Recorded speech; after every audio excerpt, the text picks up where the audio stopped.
အပြစ်ဒဏ်မပေးထိုက်တဲ့ပုဂ္ဂိုလ်ကိုအပြစ်ဒဏ်ပေးမယ်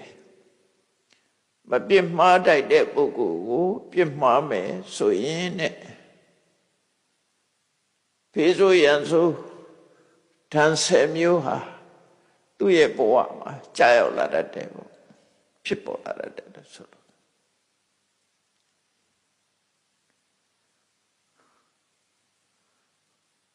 အဲ့ဒီမှာအပြစ်ဒဏ်မထားလိုက်တဲ့ပုဂ္ဂိုလ်ထားတာလည်းပဲမှားယွင်းမှုတစ်ခုပေါ့မပြစ်မှားလိုက်တဲ့ပုဂ္ဂိုလ်ပြစ်မှားတာလည်းမှားယွင်းမှုတစ်ခုအဲ့ဒါအတော့သတိထားရမယ့်ကိစ္စတစ်ခု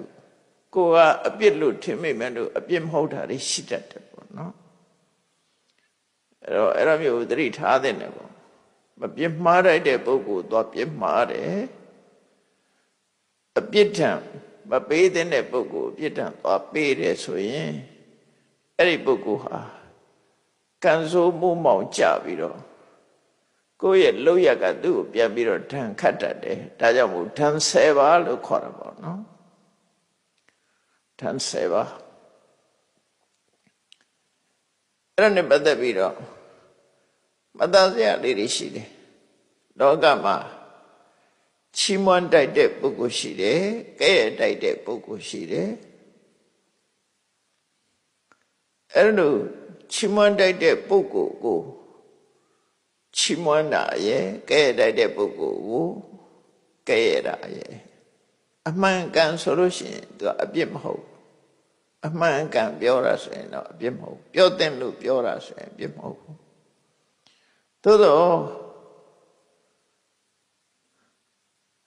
ချီးမွမ်းတိုက်တဲ့ပုဂ္ဂိုလ်မဟုတ်ဘဲနဲ့သွားချီးမွမ်းရင်အပြစ်ဖြစ်တယ်သူကလည်းကဲ့ရဲ့တိုက်တဲ့ပုဂ္ဂိုလ်မဟုတ်ဘဲနဲ့သွားကဲ့ရဲ့ရင်လည်းအပြစ်ဖြစ်တယ်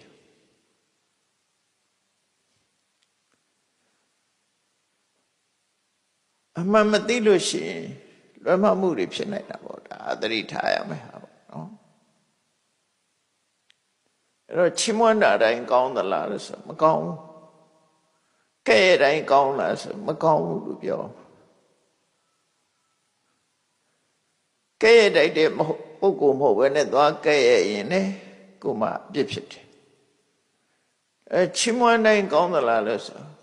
ချီးမွမ်းတိုက်တဲ့ပုဂ္ဂိုလ်မဟုတ်ဘဲနဲ့ချီးမွမ်းရင်လည်းအပြစ်ဖြစ်ပြန်တာပဲတမန်အပြစ်ကြီးပဲဆိုရင်တော့လူတွေကချီးမွမ်းတာအပြစ်မဖြစ်ဘူးလို့ထင်အောင်ထင်လိုက်မဟုတ်ဘူးမချီးမွမ်းတိုက်တဲ့ပုဂ္ဂိုလ်ချီးမွမ်းရင်လည်းအပြစ်ပဲသူနဲ့သူအဝင်ခွင်ချဖြစ်ဖို့ဆိုတာဓမ္မခဲနေဒါကြောင့်မို့ကိုယ့်ရဲ့အထင်အမြင်နဲ့ကိုယ့်ရဲ့အထင်အမြင်နဲ့တကယ်ဖြစ်ပေါ်နေတာချင်းတလွဲစီဖြစ်တတ်တယ်မချီးမွမ်းတိုက်ဖဲသွားချီးမွမ်းရင်လည်းပြစ်ဖြစ်တယ်မကဲ့ရဲ့တိုက်ဖဲသွားကဲ့ရဲ့လည်းပြစ်ရှိတယ်လို့သို့တော်ဒါဖြင့်ချီးလည်းမချီးမွမ်းမှုကဲ့လည်းမကဲ့ရဲ့ဘူးဆိုတာကြတော့ဩ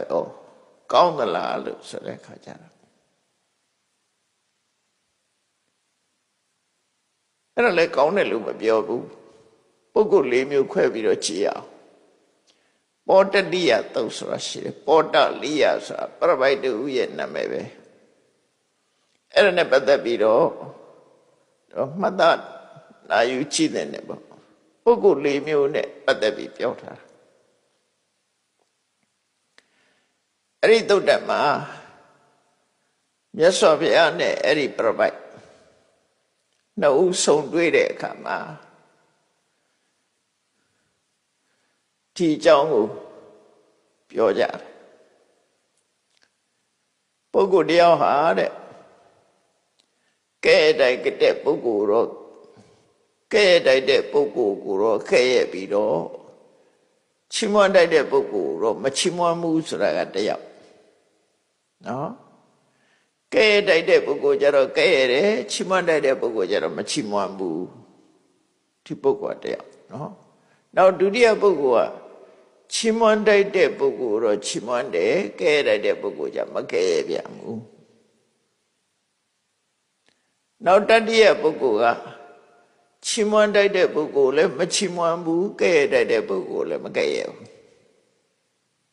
ဒါတယောက်နောက်တယောက်ကချီးမွမ်းတတ်တဲ့ပုဂ္ဂိုလ်ချီးမွမ်းတယ်ကဲရတတ်တဲ့ပုဂ္ဂိုလ်ကဲရတယ်ပုဂ္ဂိုလ်၄ယောက်အဲ့ဒီပုဂ္ဂိုလ်၄ယောက်ထဲမှာဘယ်ပုဂ္ဂိုလ်ကိုသဘောကျသလဲဘယ်ပုဂ္ဂိုလ်သဘောကျသလဲပြန်ပြောကြည့်မယ်နော်ကဲတိုက်တဲ့ပုဂ္ဂိုလ်တော့ကဲရတယ်ချီးမွမ်းတတ်တဲ့ပုဂ္ဂိုလ်မချီးမွမ်းဘူးဒါနံပါတ်1ချီးမွမ်းတတ်တဲ့ပုဂ္ဂိုလ်တော့ချီးမွမ်းတယ်ကဲတိုက်တဲ့ပုဂ္ဂိုလ်ကြတော့မကဲပြန်ဘူးနံပါတ်2ချီးမွမ်းတတ်တဲ့ပုဂ္ဂိုလ်လည်းမချီးမွမ်းဘူးကဲတိုက်တဲ့ပုဂ္ဂိုလ်လည်းမကဲရဘူးသူနေတယ်အဲ့ဒီနံပါတ်3နံပါတ်4ကျတော့ချီးမွမ်းတတ်တဲ့ပုဂ္ဂိုလ်လည်းချီးမွမ်းတယ်ကဲတိုက်တဲ့ပုဂ္ဂိုလ်လည်းကဲရတယ်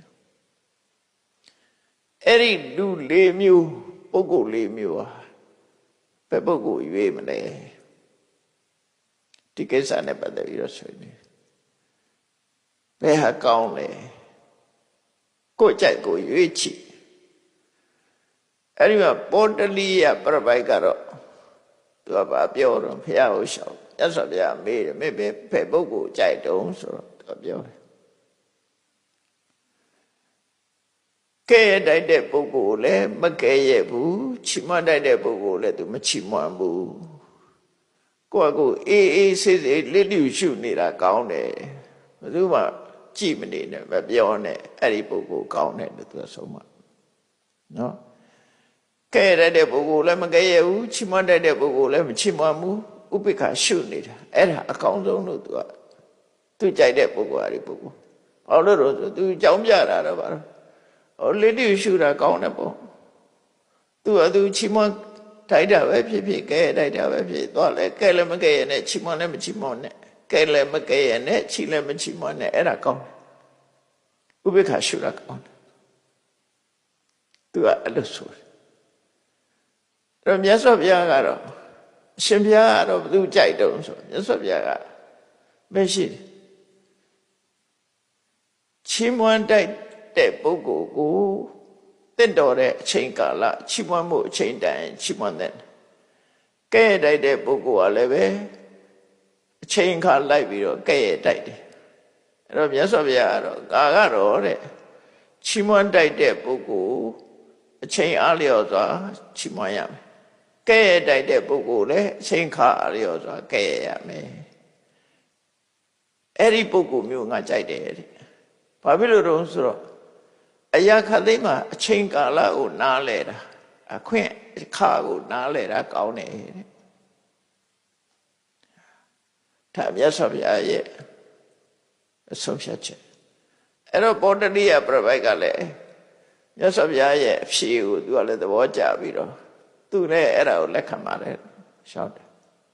တပောတလိယသုတ်ဆိုတာလေးရှိတယ်နော်အဲ့ဒီဆွေးနွေးကန်လေးမှာဒါလေးလည်းမှတ်เสียရပဲ